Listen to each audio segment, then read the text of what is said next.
大家好，歡迎收睇理財葉師傅嘅每日金融新聞，我係 Gary，今日同大家跟進一下最新嘅市場動態。首先睇下宏觀經濟方面，美國最新公布嘅通脹數據顯示，物價壓力有進一步舒緩嘅跡象。市場目前普遍預期聯儲局喺下一次議息會議有好大機會維持利率不變，甚至開始討論減息嘅時間表。呢個預期帶動咗美國國債孳息率回落，為股市提供咗一定嘅支持。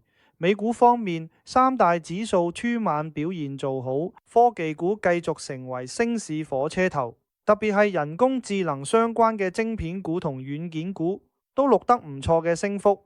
投資者對企業盈利前景保持樂觀，資金持續流入增長型資產。不過大家都要留意，部分科技股嘅估值已經去到歷史高位，短線可能會有獲利回吐嘅壓力。轉睇港股，恒生指數今日早段跟隨外圍高開，但高位遇到一定阻力，南向資金繼續錄得淨流入，主要買入高息股同部分重磅科技股。板塊方面，受惠於內地政策支持，部分內需股同新能源汽車股表現比較突出。相反，部分傳統金融股就因為息差收窄嘅預期而受壓。總括嚟講，目前全球流動性預期改善，對股市整體氣氛有利，但大家喺入市嘅時候，仍然要控制好注碼，留意個別公司嘅基本面變化。